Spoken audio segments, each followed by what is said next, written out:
Hello दोस्तों, कैसे हो आप सब लोग। Welcome to my YouTube channel SSC maths by Arpit. तो दोस्तों आज अपन लोग एसएससी सीएचएसएल 2024 टायर 1 का 1 जुलाई 2024 शिफ्ट 3 का पेपर करेंगे। इससे पहले मैं शिफ्ट 1 और शिफ्ट 2 डाल चुका हूं। आई होप कि वो आपने देखे होंगे। अगर वीडियो अच्छी लगती हो तो प्लीज लाइक कर दे करिए। चैनल पे नए तो चैनल सब्सक्राइब कर लीजिए। चलिए स्टार्ट करते हैं अपन। फर्स्ट क्वेश्चन है, in an election between two candidates A and B, A got 33% of total votes casted. एक इलेक्शन में जहां पे दो कैंडिडेट है ए और बी, ए को 33% वोट मिलते हैं, लेकिन उसके बावजूद भी वो 55,522 वोट से हार जाता है। तो बी को कितने वोट मिले होंगे ये अपन से पूछा जा रहा है। देखिए, जब कभी भी इलेक्शन की बात हो तो अपन टोटल नंबर ऑफ वोट्स को 100% मान लेते हैं। इस 100% में से ए को मिल गए 33%। तो दो ही कैंडिडेट है तो बाकी बचे वोट किसको मिलेंगे, बी को मिलेंगे। तो बी को कितने मिलेंगे, मैं बोल सकता हूं 100 minus 33, that is equal to 67%। तो बी को मिल गए 67%। बोला जा रहा है कि ए को 33% वोट मिले, लेकिन उसके बावजूद भी वो 55,522 वोटों से हार गया। इसका मतलब क्या हुआ कि ए को बी की तुलना में 55,522 वोट कम मिले। मतलब ये हो गया कि इन दोनों के वोट का डिफरेंस इज इक्वल टू 55,522। तो 67% माइनस 33% इज इक्वल टू 55,522। 7 में से 3 गया 4, 6 में से 3 गए 34। मतलब ये हो गया 34% इज इक्वल टू 55,522। 34 से डायरेक्ट काट लेते हैं अपन। 34 का सबसे पहले तो हो गया एक बार में 54 माइनस 34, 5 में 4 गया 1, 5 में से 3 गया 2, मतलब 21। 21 के हिसाब से 215। तो उसके हिसाब से 34 का 6 बार में हो जाएगा मेरे हिसाब से। 6 बार में हो जाता है 204। 215 माइनस 204 मतलब हो गया 11। 11 के हिसाब से 112। तो 3 बार में हो जाता है 102। 102 के हिसाब से 10। तो 102 3 बार में, मतलब 1% की वैल्यू आ गई 1633। अपन से पूछ रहा है कि बी को कितने वोट मिले होंगे। तो बी को कितने वोट मिले, बी को मिले 67%। तो एक तरीके से 67% की वैल्यू अपन से पूछी जा रही है। अगर 1% 1633 के बराबर है तो 67% कितना हो जाएगा, 67 इंटू 1633। अगर आप यहां पे ध्यान से देखेंगे तो यूनिट डिजिट से तो अपन नहीं चल सकते, क्योंकि 7 के 21 मतलब यूनिट डिजिट 1 आएगा, और 3 ऑप्शंस की यूनिट डिजिट 1 है, तो यूनिट डिजिट से नहीं चल सकते। इसके अलावा अगर आप डिजिटल सम से चलना चाहेंगे तो वो भी आप यहां पे नहीं कर पाएंगे, क्योंकि चारों ही ऑप्शंस का डिजिटल सम सेम आएगा। आप देख सकते हैं डिजिट सेम है, बस आगे पीछे, तो डिजिटल सम सेम होएगा। इक्वल टू 67 का अगर 1633 टाइम्स आप करेंगे तो 67 का 3 टाइम 201, 20 कैरी चला गया। 67 का 3 टाइम 201 और 20 मतलब 221, तो 22 कैरी चला गया। 67 का 6 टाइम्स कितना हो जाएगा, 7 6 जा 42 की 2, 4 कैरी चला, 6 जगह 36, 36 और 4 40, मतलब 402। 402 प्लस 22 तो कितना हो गया 424,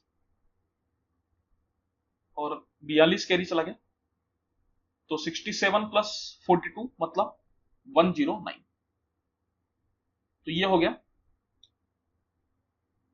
1,09,411, दैट इज ऑप्शन नंबर 2।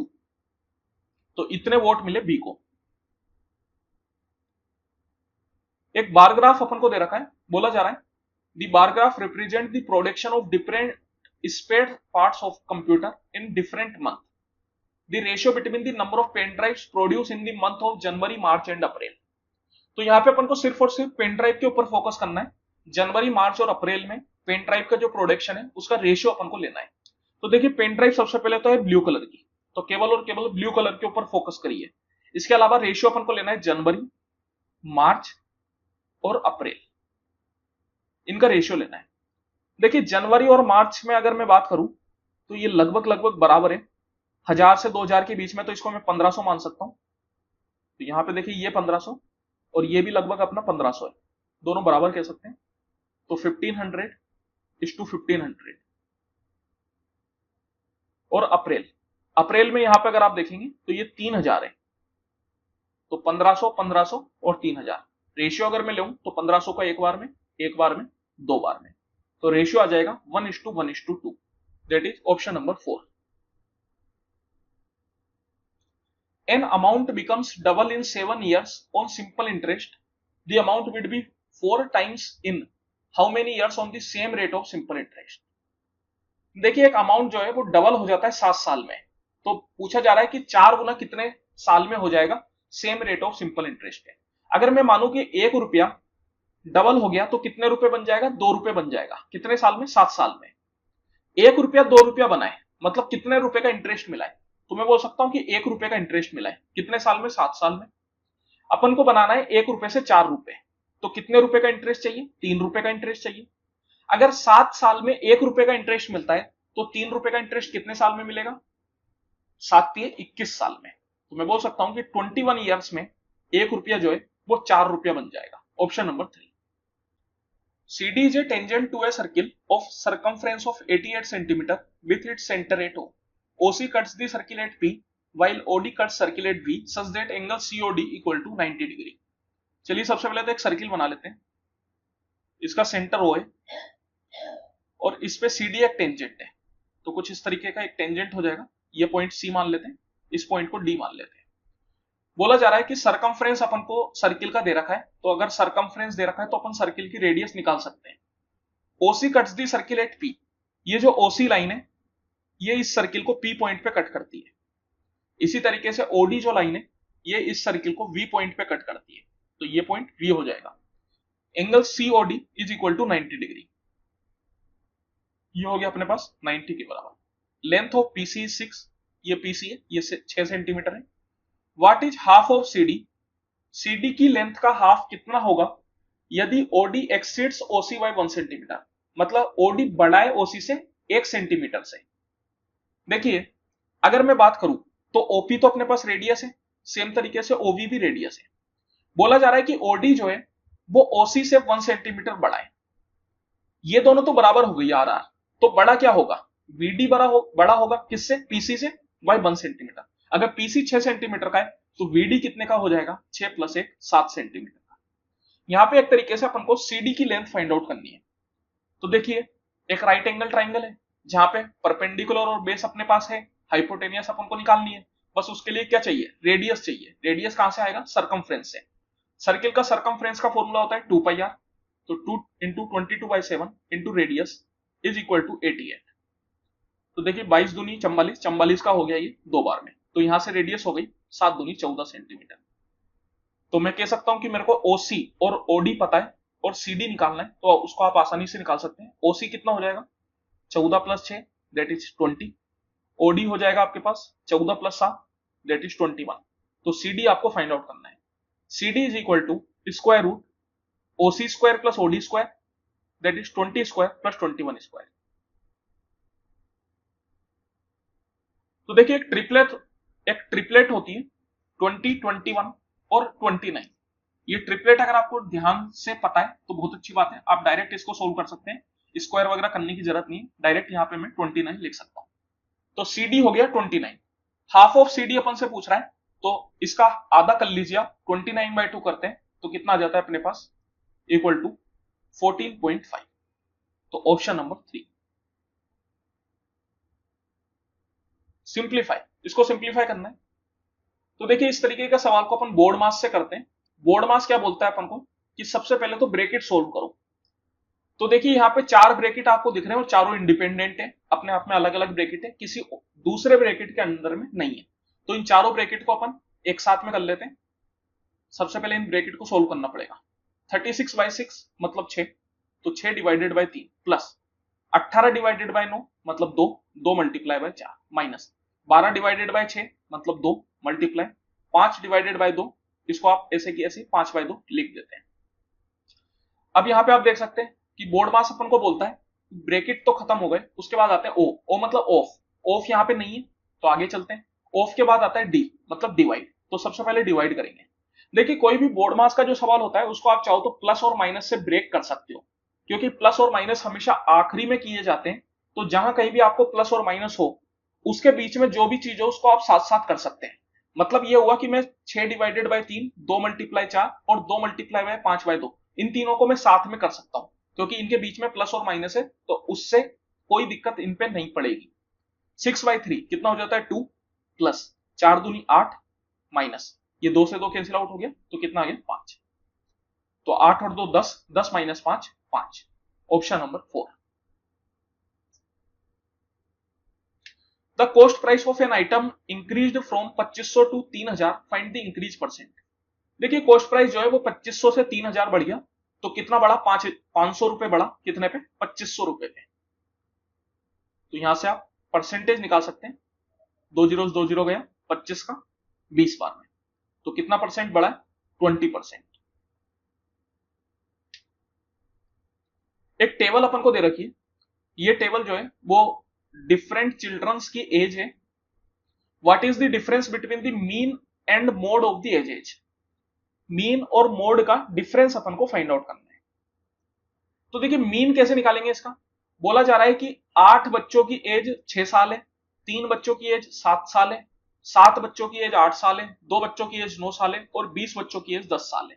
तो मीन कैसे निकालेंगे अपन, तो यहां पे मैं बोल सकता हूं कि अगर 8 बच्चों की एज 6 साल है तो उन 8 की मिला के कितनी हो गई, 8 इंटू 6 48, प्लस इसी तरीके से 3 की 7 साल तो 7 की 21, प्लस 7 8 जा 56, प्लस 9 दूनी 18, plus 20 into 10 200, divide by total कितने बच्चे हैं यहाँ पे, 8 प्लस 3 11, 11 प्लस 3 18, 18 और 2 20, 20 और 20 40, तो टोटल बच्चे 40।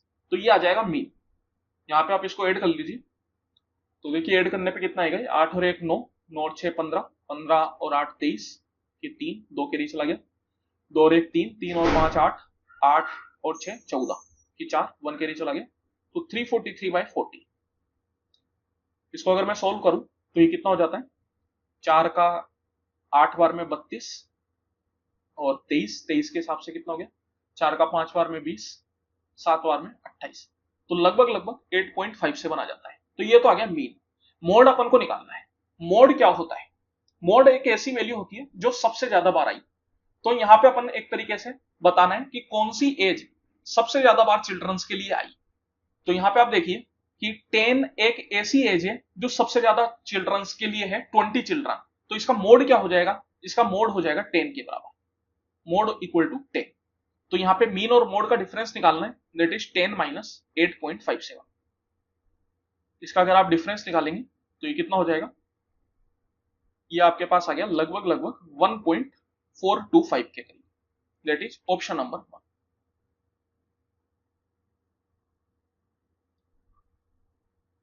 ए man can row 18 kilometre per hour in still water. एक आदमी जो है रुके हुए पानी में 18 की स्पीड से चलाता है, मतलब S1 इक्वल टू दे दिया अपन को 18 किलोमीटर पर आवर। रुके हुए पानी में आदमी की स्पीड को S1 माना जाता है, तो मैं बोल सकता हूं कि S1 is equal to 18 kilometre per hour. It takes him 2 times as long to row up as to row down the river. जितना टाइम डाउन स्ट्रीम में जाने में लगता है उसका डबल टाइम उसको अप स्ट्रीम में लगता है। Find the rate of the stream. तो देखिए यहां पे मैं बोल सकता हूं कि डाउन स्ट्रीम और अप स्ट्रीम के टाइम का रेशियो क्या हो जाएगा। अगर मैं टाइम ऑफ डाउन स्ट्रीम का टाइम ऑफ अप स्ट्रीम निकालू तो डाउन स्ट्रीम में अगर 1 घंटा लगता है तो अप स्ट्रीम में लगते हैं 2 घंटे। देखिए डिस्टेंस बराबर है, जितना डिस्टेंस वो डाउन स्ट्रीम में जा रहा है उतना ही डिस्टेंस वो अप स्ट्रीम में जाता है। जब कभी भी डिस्टेंस बराबर हो तो स्पीड का रेशियो जो है वो टाइम के उल्टा हो जाता है। अगर टाइम का रेशियो 1:2 है तो स्पीड का रेशियो डाउन स्ट्रीम और अप स्ट्रीम का हो जाएगा 2:1 का। तो यहां पे स्पीड ऑफ डाउन स्ट्रीम को अपन मानते हैं S1 प्लस S2 और अप स्ट्रीम को अपन मानते हैं S1 माइनस S2।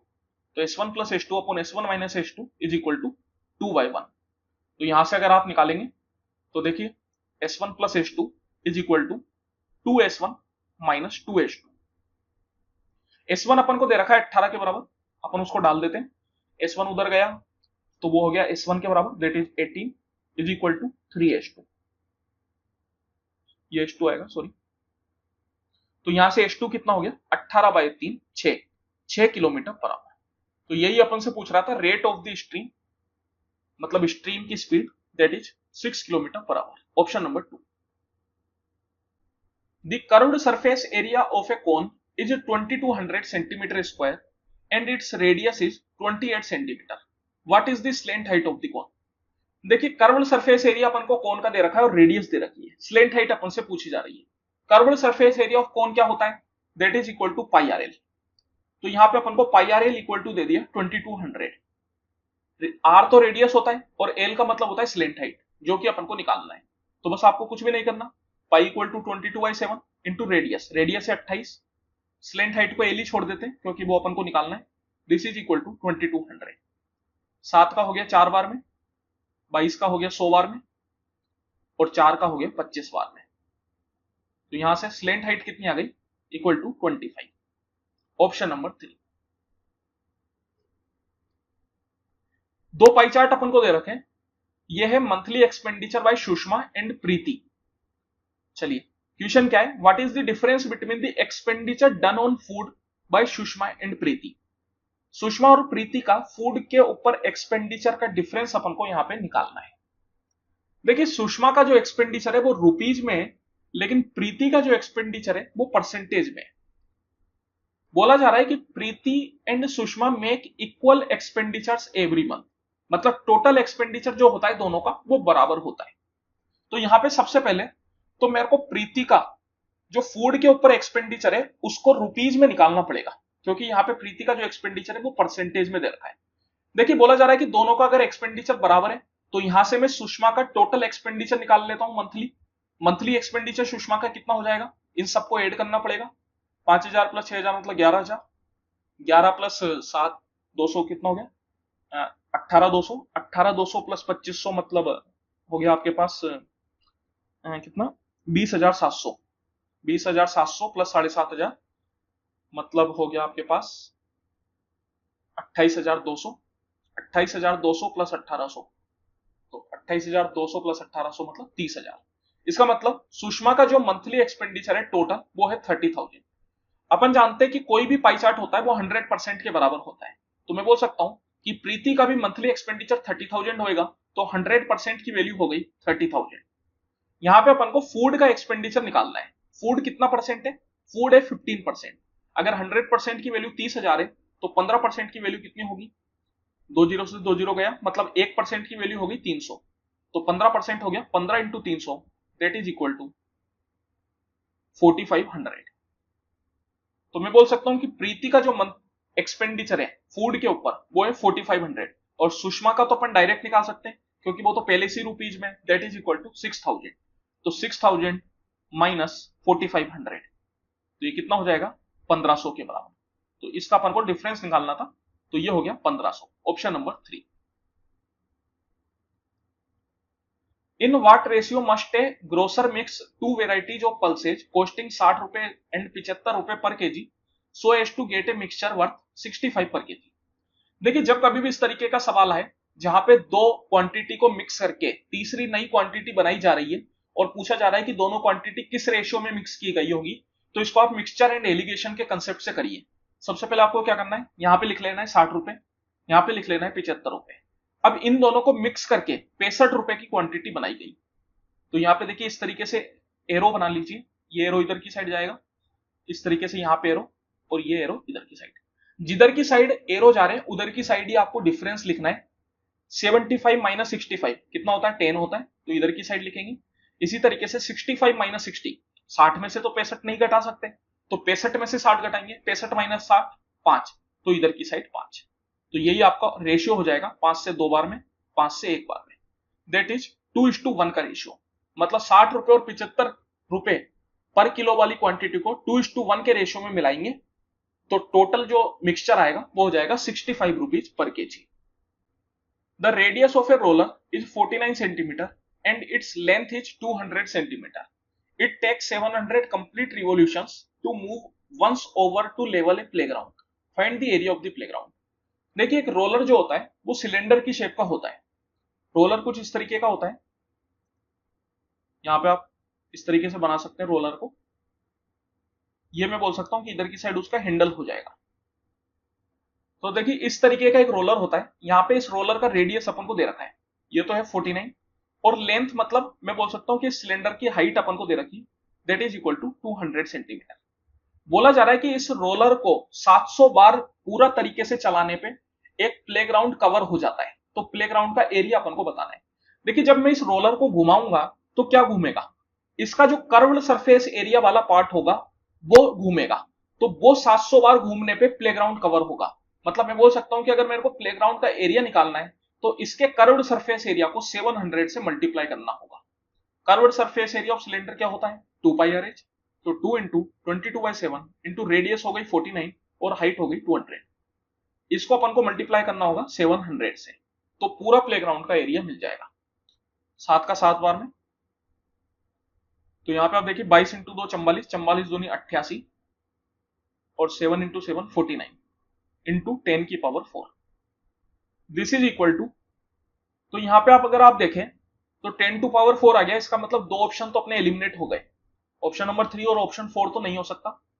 दो ऑप्शन अपने पास बचते हैं, या तो 4312 इंटू 10 टू पावर 4 या 4322 इंटू 10 टू पावर 4।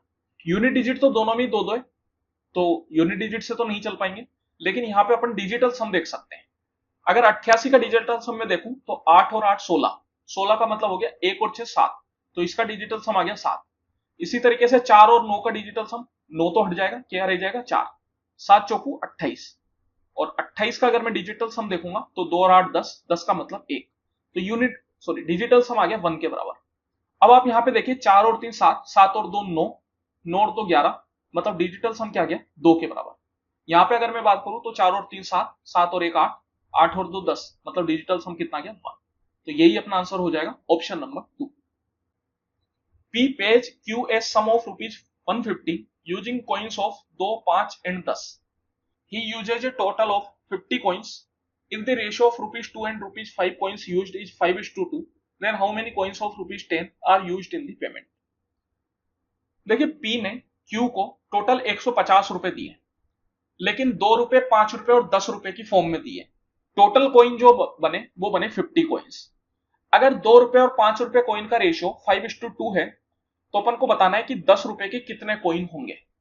चलिए ठीक है, तो यहां पे देखिए सबसे पहली बात तो मैं बोलूं कि भैया टोटल कोइन 50 है, 2 रुपए और 5 रुपए के कोइन का रेशियो हो गया 5:2। इसके हिसाब से अगर मैं बात करूं कि 5 और 2 के कितने कोइन हो गए होंगे, तो 2 के हो गए होंगे 5x कोइन और 5 रुपए के हो गए होंगे 2x कोइन। तो उनकी वैल्यू कितनी हो जाएगी 5x into 2 that is 10x plus 5 into 2x that is 10x। तो 2 रुपए और 5 रुपए के टोटल कोइन मिला के हो गए 10x प्लस 10x। मैं मान लेता हूं कि 10 रुपए के टोटल y कोइन है, तो उसकी वैल्यू कितनी हो जाएगी 10y। This is equal to 150 rupees, क्योंकि जो टोटल वैल्यू थी सारे कोइन की वो थी 150 रुपीज के बराबर। इसके अलावा अपन को क्या दे रखा है, यहां पे अपन जानते हैं कि ₹2 के 5x कोइन है और ₹5 के 2x कोइन है, तो 5x प्लस 2x ये तो हो गए 2 रुपए और 5 रुपए के कोइन, और मैंने माना था कि 10 रुपए के टोटल y कोइन है, तो दिस इज इक्वल टू 50, क्योंकि टोटल नंबर ऑफ कोइंस अपने पास है 50 के बराबर। तो यहां पे देखिए दो इक्वेशन दो वेरिएबल, आप इसको सोल्व कर सकते हैं। तो ये तो हो गया 10 plus 10 20x plus 10y is equal to 150, और 5 और 2 7x plus y is equal to 50। तो यहां पे 10 रुपए के कितने कोइन होंगे ये अपन से पूछा जा रहा है, दैट मीन्स y की वैल्यू अपन से पूछी जा रही है, तो सीधा y निकालते हैं अपन। यहां पे सबसे पहले तो एक 0 से 0 अपन हटा सकते हैं, तो चलिए या तो ऐसे कर लीजिए, पहली वाली इक्वेशन में दूसरी को आप सब्ट्रैक्ट कर दीजिए। तो यहां पे देखिए सब्ट्रैक्ट करेंगे तो y से y कैंसिल आउट हो जाएगा, 7x माइनस 2x मतलब minus 5x। This is equal to 50 minus 50 मतलब माइनस में 35। तो यहाँ पे -5 से ये हो गया 7 बार में, तो x हो गया इक्वल टू 7, और 7x plus y equal to 15, तो y कितना हो जाएगा 7 7 जा 49, 50 माइनस 49 इक्वल टू 1। तो मैं बोल सकता हूं कि ₹10 के सिर्फ और सिर्फ एक कोइन था। If the selling price of 100 pence is equal to the cost price of 140 pence, find the profit %। अगर मैं मान लू कि एक पेन की सेलिंग प्राइस 1 SP के बराबर है, तो 100 पेन की कितनी हो जाएगी 100 SP। This is equal to, मैंने मान लिया कि एक पेन की कॉस्ट प्राइस 1 CP के बराबर है, तो 140 पेन्स की कितनी हो जाएगी 140 CP। तो यहां पे अगर आप सेलिंग प्राइस और कॉस्ट प्राइस का रेशियो देखेंगे तो देखिए कितना हो गया ये 100:140। मतलब आप बोल सकते हो कि 100 रुपए को की चीज को 140 रुपए में बेचा है, तो सीधा सीधा 40% का प्रॉफिट है। That is option number 3। If the price of an article is raised by 35%, Why? How much percent must a householder reduce his consumption of that article so as not to increase his expenditure? अगर किसी article का price 35% बढ़ गया तो house holder को कितना consumption को कम करना पड़ेगा सो दैट कि एक्सपेंडिचर पे कोई फर्क ना पड़े। देखिए इस तरीके के क्वेश्चंस को अपन जानते हैं कि कुछ मान लेते हैं, जैसे कि सबसे पहले तो एक्सपेंडिचर इज इक्वल टू होता है प्राइस इनटू कंजम्पशन। जितना कंजम्पशन आप करेंगे पर रेट के हिसाब से उतना आपका एक्सपेंडिचर हो जाएगा। तो एक्सपेंडिचर को सेम रखना है। मैं मान लेता हूं कि एक्सपेंडिचर 100 रुपीज है और प्राइस को मैंने मान लिया 10 रुपीज के बराबर, या प्राइस को भी मैं 100 रुपीज मान लेता हूं। कंजम्पशन हो गया यहां से 1, क्योंकि 100 इंटू 1 इज इक्वल टू 100। बोला जा रहा है कि प्राइस जो है 35% बढ़ गया। अगर प्राइस 35% बढ़ा है तो 100 पे 35% बढ़ा है, मतलब नया प्राइस कितना हो गया 135 रुपीज। लेकिन एक्सपेंडिचर को अपन को सेम रखना है, तो एक्सपेंडिचर को अभी भी अपन को 100 ही रखना पड़ेगा। तो इसके हिसाब से कंजम्पशन कितना हो जाएगा, यहां पे अगर आप देखेंगे तो कंजम्पशन क्या हो गया, expenditure upon price, that is 100 by 135। तो यहां से 1 रुपए से घटा के अपन को 100 बटा 135 करना पड़ेगा। तो कितने का लॉस है, मतलब कितना अपन को रिड्यूस करना पड़ा, तो 1 minus 100 by 135 divide by 1 into 100%। तो यहां से आप परसेंटेज निकाल लीजिए। 135 माइनस 100 मतलब 35, 35 बटा 135 इंटू 100। तो यहां पे देखिए ज्यादा कुछ तो नहीं कैंसिल आउट होगा। सबसे पहले तो 5 से 7 बार में, 5 से 2 बार में 10 और 7 बार में 35। इसके अलावा और तो कुछ भी कैंसिल आउट यहाँ पे नहीं हो रहा। ये हो गया 700 बाई 27। तो सबसे पहले तो 27 का 2 बार में हो जाता है अपने पास 54, 2 बार में तो हो गया 54। 70 माइनस 54 मतलब 16, 16 का हिसाब से 160, 160 के हिसाब से 27 का 5 बार में 135, 160 माइनस 135 अगर आप करेंगे तो कितना आ जाएगा 25।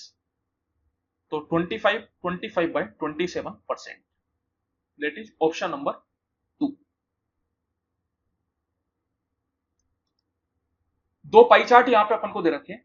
एक है ग्रेजुएट लेवल स्टूडेंट्स का जो कि टोटल है 18,900 के बराबर, और एक है पोस्ट ग्रेजुएट लेवल स्टूडेंट्स का जो कि टोटल है 16,800 के बराबर। What is the ratio between the number of students studying at post graduate and graduate level respectively from college E. तो कॉलेज ई के पोस्ट ग्रेजुएट और ग्रेजुएट बच्चों का रेशियो अपन को लेना है। सबसे पहले तो कॉलेज ई में कितने बच्चे हैं, ग्रेजुएट 20% और पोस्ट ग्रेजुएट है 22%। यहां पे अपन डायरेक्ट रेशियो नहीं ले सकते because total number of student जो है वो दोनों जगह अलग अलग है। अगर टोटल नंबर ऑफ स्टूडेंट दोनों जगह सेम होते तो यहां पे मैं डायरेक्ट 20 और 22 का रेशियो ले लेता। तो यहां पे सबसे पहले अपन को क्या करना होगा, दोनों को अलग अलग से निकालना पड़ेगा।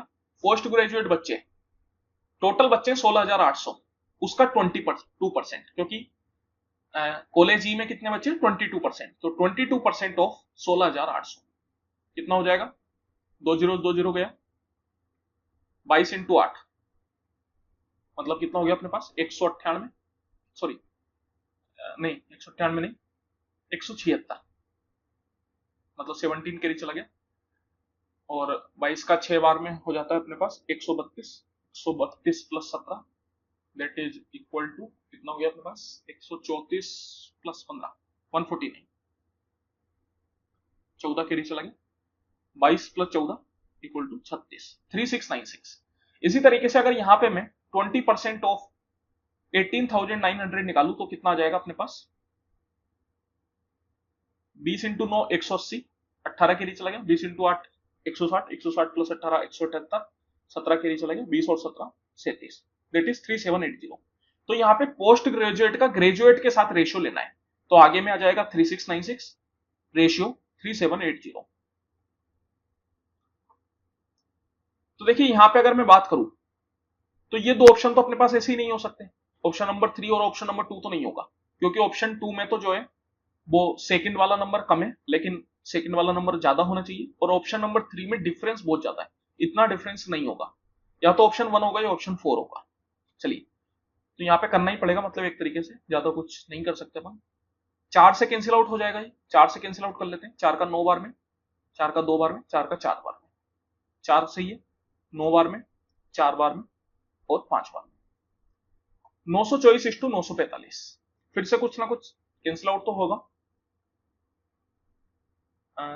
3 से हो जाएगा, 3 से 3 बार में, और 3 से 8 बार में, 3 से 3 बार में, सॉरी 3 से 1 बार में, और 5 बार में। 308:315। तो यहाँ पे जो मैं बोल सकता हूँ वो बोल सकता हूँ ऑप्शन नंबर 1 ही होगा इसका आंसर। आप चाहे तो करके देख सकते हैं, ये और फर्दर कैंसिल आउट हो जाएगा। किससे होगा ये 7 से हो जाएगा। 7 का 4 बार में 28, और 4 बार में 28, ये 7 का 4 बार में 28, और 5 बार में 35। तो 44:45। In a triangle ABC, AB equal to 6 unit, BC equal to 8 unit and AC equal to 10 units। चलिए ट्राइंगल ABC बना लेते हैं। यहाँ पे अपन को AB, BC और AC सब कुछ दे रखा है। AB तो है 6 के बराबर, BC 8 के बराबर, और AC 10 के बराबर। अगर आप ध्यान से यहाँ पे देखेंगे तो ये जो साइड से ये ट्रिपलेट होती है, 6, 8, 10 ट्रिपलेट होती है। दैट मीन्स कि ये ट्राइंगल कैसा ट्राइंगल हो गया, ये एक राइट एंगल ट्राइंगल हो गया। राइट एंगल कौन से उस पे होगा, हाइपोटेनियस के सामने वाला राइट एंगल होता है, और हाइपोटेनियस सबसे बड़ी साइड होती है। सबसे बड़ी साइड कौन सी है, 10, तो उसके सामने वाला एंगल क्या होगा, right angle, that is angle B. आगे चलता है, आगे बोल रहा है let M be a point on A C such that B M equal to 5 units. M एक पॉइंट है ए सी पे कुछ इस तरीके से कि बी एम जो है 5 यूनिट के बराबर है। चलिए इसको मिला देते हैं अपन, ये अपने पास आ गया 5 के बराबर। With a point D, a triangle BMD is formed and the triangle BMD is similar to the triangle ABC। Point D की होने की वजह से BMD एक ट्राइंगल बनता है। अब वो D पॉइंट कहीं भी हो सकता है, ऐसा नहीं बोला कि इन साइड पे ही होना चाहिए, कहीं भी हो सकता है। मान लेता हूं कि यहां पे एक ट्राइंगल बन गया BMD कुछ इस तरीके से, इसको मैं D पॉइंट बोल दूं। ये जो BMD ट्राइंगल है ये सिमिलर है ट्राइंगल ABC के, जहां पे BM upon AB is equal to BD upon AC। तो what is the length of BD in units. BD की लेंथ अपन से पूछी जा रही है। देखिए सबसे पहली बात तो बोला जा रहा है कि दोनों ट्राइंगल सिमिलर है। अगर दोनों ट्राइंगल सिमिलर है तो यहां पे अपन बोल सकते हैं अपने पास सब कुछ है एक तरीके से। BM है 5, AB है, AB कितना 6, this is equal to BD। क्या BD अपने पास है क्या, नहीं है, जो कि अपन को फाइंड आउट करना है, तो उसको AC छोड़ देते हैं, डिवाइड बाय AC। AC यहाँ पे कितना है, AC है 10 के बराबर। तो सब कुछ आपके पास है, रेशियो आप ले सकते हैं आसानी से, BD निकाल सकते हैं 2 से 3 बार में, 2 से 5 बार में। तो यहां से BD कितना आ जाएगा आपके पास, BD इज इक्वल टू 5 पंजे 25/3, दैट इज ऑप्शन नंबर 1। तो इतना घुमा फिरा के जो इसने बोला वो कुछ भी नहीं बोला। एक तरीके से बहुत घुमा फिरा के क्वेश्चन को बड़ा करने की कोशिश की गई है, कंफ्यूज करने की कोशिश की गई है, लेकिन असलियत में क्वेश्चन काफी आसान है। डायरेक्ट आप BD निकाल सकते हैं, equal to 25/3। Find the circumference of a circle whose area is 154 metre square. Circumference अपन को निकालना है, एरिया अपन को दे रखा है। देखिए एरिया जब कभी भी 154 होता है तो उस केस में आप थोड़ा डायरेक्ट भी याद कर सकते हैं। उस केस में जो आपका रेडियस होता है वो 7 के बराबर होता है, चाहे तो आप निकाल भी सकते हैं। एरिया क्या होता है सर्कमफ्रेंस इस सर्किल का, pi r square, that is 22/7 into r square is equal to 154। तो यहां से अगर आप देखेंगे तो 22 से कैंसिल आउट हो जाता है, ये 22 से कितनी बार में चला गया, 7 बार में। तो यहां से आर स्क्वायर इक्वल टू हो गया 7 इंटू 7 49, तो आर इक्वल टू 7। तो रेडियस 7 आ गई, तो सर्कमफ्रेंस क्या हो जाएगा 2 pi r, that is 2 into 22/7 into 7।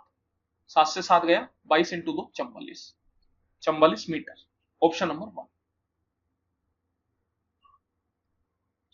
If the radii of two circles are 6 and 3 centimeter and the length of transverse common tangent is 8 centimeter, then distance between the two circles। Distance between the two circle बोलने का मतलब है कि उन दोनों के centre के बीच का डिस्टेंस अपन को निकालना है। तो चलिए इसको अपन आसानी से निकाल सकते हैं। इसका फॉर्मूला अपन जानते हैं, ट्रांसवर्स कॉमन टेंजेंट का फॉर्मूला क्या होता है, transverse common tangent is equal to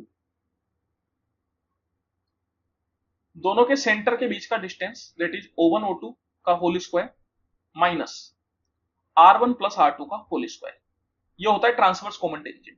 transverse common tangent अपन को दे रखी है 8 के बराबर, this is equal to O1 O2 अपन को फाइंड आउट करना है, इसका होल स्क्वायर माइनस R1 है 6 और R2 है 3, तो 6 + 3 का होल स्क्वायर। तो 8 का स्क्वायर कर लेते हैं 64। This is equal to O1 O2 का होल स्क्वायर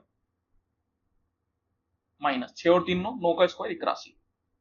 तो यहां से O1 O2 कितना आ जाएगा अपने पास, दिस इज इक्वल टू 64 + 81, 4 और 1 5, 8 और 6 14। तो O1 O2 यहां से आ गया अपने पास equal to square root 145। That is option number 3। In an isosceles triangle, the angle between equal sides is 40 degree. The bisector of the other two angles will intersect each other at an angle of। चलिए एक isosceles triangle बना लेते हैं। बोला जा रहा है कि जो दो इक्वल साइड है उनके बीच का एंगल 40 डिग्री है। अगर मैं मान लूं कि ये दोनों साइड इक्वल है तो इसके बीच का एंगल 40 डिग्री के बराबर है। The bisector of other two angles will intersect each other at an angle of। तो ये कुछ इस तरीके से बाइसेक्टर बन जाएंगे यहाँ पे। तो ये वाला एंगल अपन को फाइंड आउट करना है। अगर मैं इसको ABC नाम दूं तो देखिए ये डायरेक्ट फॉर्मूला होता है, आपको पता होना चाहिए कि angle BOC is equal to 90 + A/2। ये डायरेक्ट फॉर्मूला है। तो यहां पे देखिए A होता है 40, तो 90 + 40/2 मतलब 20। तो ये कितना आ गया 110 degree. Option number 3। A shopkeeper gives a 10% discount and still earns 10% profit। एक शॉपकीपर जो है वो 10% का डिस्काउंट देता है, उसके बावजूद भी उसको 10% का प्रॉफिट हो रहा है। The mark price of the item is how many times the cost price. देखिए यहाँ पे सबसे पहले तो कॉस्ट प्राइस को मैं मान लेता हूँ 100 रुपीज, 100 रुपए का कॉस्ट प्राइस है। बोला जा रहा है कि 10% का डिस्काउंट देने के बाद भी 10% का प्रॉफिट हुआ, तो जो प्रॉफिट होता है वो होता है हमेशा कॉस्ट प्राइस के ऊपर। तो सेलिंग प्राइस कितना रहा होगा, अगर 10% का प्रॉफिट हो रहा है तो 100 रुपए पे 10% का प्रॉफिट मतलब सेलिंग प्राइस कितनी बन गई 110 रुपए। और मार्क प्राइस पे डिस्काउंट देने के बाद जो निकल के आता है वो आता है सेलिंग प्राइस। 10% डिस्काउंट दिया है तो किस पे दिया गया होगा, मार्क प्राइस पे। तो यहां से अगर मैं मार्क प्राइस निकालना चाहूं तो मार्क प्राइस कितना हो जाएगा। देखिए कोई भी चीज को अपन 100% मान लेते हैं, 10% का डिस्काउंट दे दिया, दैट मींस वो वैल्यू कितनी हो गई 90%। मतलब मैं बोल सकता हूं कि ये जो सेलिंग प्राइस है ये 90% की वैल्यू है और यहां पे अपन को 100% की वैल्यू फाइंड आउट करनी है। परसेंट से तो परसेंट गया, एक जीरो से एक जीरो गया, तो ये कितना हो गया, ये हो गया 1100/9। इसको अपन सोल्व कर सकते हैं, कितना हो गया 9 का एक बार में 9 दूनी 18, 20 मतलब 9 दूनी 18, तो 122.22 इतना हो गया। तो अपन से पूछ रहा है the mark price of the item is how many times the cost price. Cost price के कितने टाइम से मार्क प्राइस। तो यहाँ पे आप देख सकते हैं कॉस्ट प्राइस है 100 रुपए और मार्क प्राइस है 122.22। तो मैं बोल सकता हूँ कि ये कितनी टाइम्स हो गई, ये लगभग लगभग 1.22 टाइम्स हो गई। ऑप्शन नंबर 2, क्योंकि अगर मैं 100 को 1.22 से मल्टीप्लाई करूंगा तो कितने आ जाएगा 122। तो ये कितना हो गया 1.22 times. If A is to B equal to 3:7 and B is to C equal to 2:5, then find A is to B is to C। देखिए A और B का रेशियो आपको दे रखा है और B और C का रेशियो दे रखा है। A और B का रेशियो तो है 3:7 और B is to C का रेशियो है 2:5। इसको आप चाहे तो ऑप्शन से भी कर सकते हैं। जैसे कि यहाँ पे सबसे पहले तो अपन को देखते हैं कि कौन कौन से में A और B का रेशियो 3:7 है। तो यहाँ पे 10 और 3 है, क्या ये 3:7 है, नहीं है, तो ये नहीं हो सकता। 6:14, यहाँ पे अगर मैं काटना चाहूँ तो 2 से 3 बार में, 2 से 7 बार में, तो ये तो हो गया 3:7, ठीक है।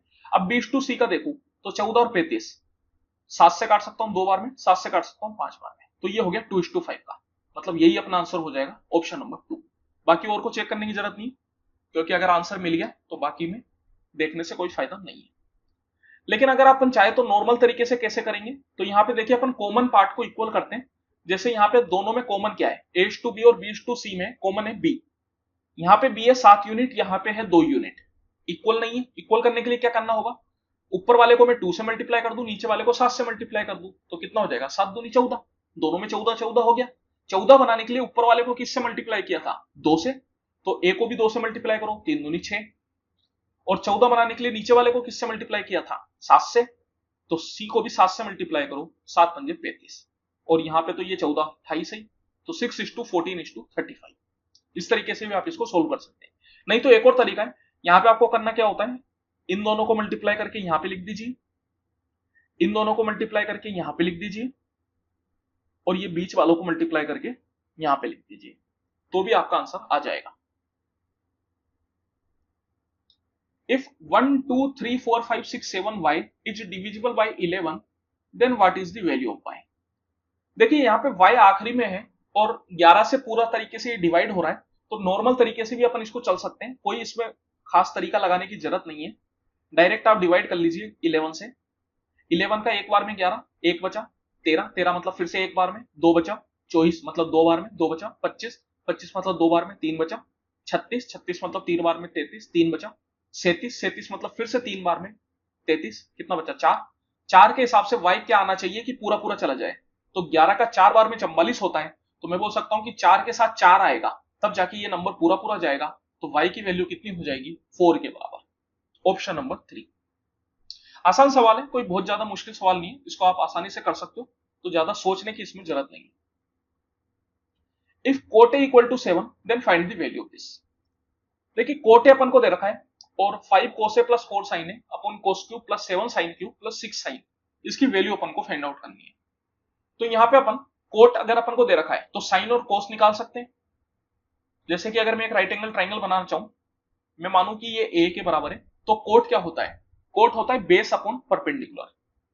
कोट ए इक्वल टू 7 मतलब मैं इसको बोल सकता हूं 7/1, तो यहाँ पे बेस आ गया 7 के बराबर और परपेंडिकुलर आ गया 1 के बराबर, तो यहां से हाइपोटेनियस निकाली जा सकती है। 7 का स्क्वायर 49 प्लस 1 50, दैट इज √50, तो ये हो गया √50 के बराबर। अब अगर मैं बात करूं कोस ए, तो कोस ए होता है बेस अपॉन हाइपोटेनियस, तो ये हो जाएगा 7/√50 प्लस 4 साइन है। साइन क्या होता है, साइन होता है perpendicular upon hypotenuse, that is 1/√50। इसी तरीके से सेम नीचे भी डाल दीजिए आप, कोस क्यूब है मतलब 7/√50 का क्यूब, 7 इंटू साइन क्यूब मतलब 1/√50 का क्यूब, प्लस 6 इंटू साइन मतलब 1/√50।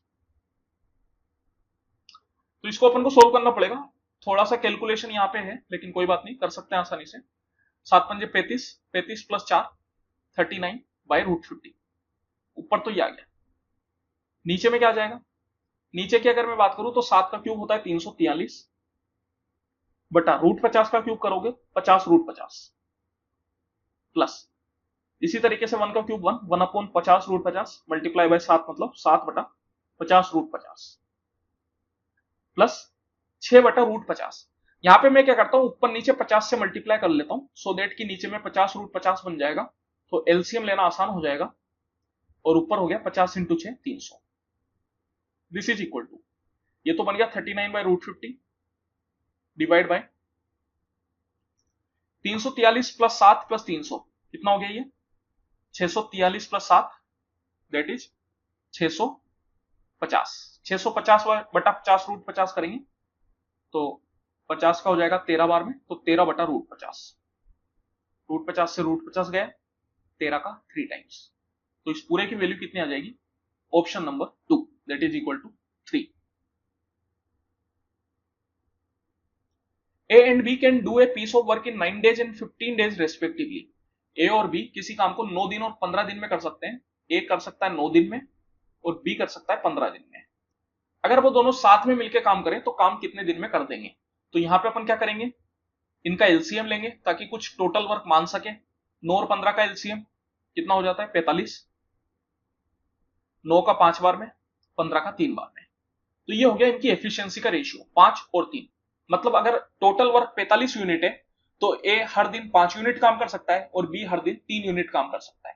अगर दोनों साथ में मिलकर काम करेंगे तो एक दिन में कितना काम होगा, 5 + 3 8 यूनिट, टोटल काम है 45 यूनिट, हर दिन 8 यूनिट काम होता है, तो कितने दिन में काम हो जाएगा 45/8, दैट इज 8 पंजे 40, तो 5 5/8 डेज, 5 5/8 डेज, ऑप्शन नंबर 3। चलिए इसी के साथ समय समाप्ति की घोषणा। आई होप कि आप लोगों को मजा आया होगा। अगर वीडियो अच्छी लगी हो तो प्लीज लाइक करें, दोस्तों के साथ शेयर करें, चैनल पे नए तो सब्सक्राइब कर लीजिए। इसी तरह की और भी नई वीडियो आपको मिलती रहेगी। मिलते हैं फिर अपन अगली वीडियो में, तब तक के लिए बहुत बहुत धन्यवाद।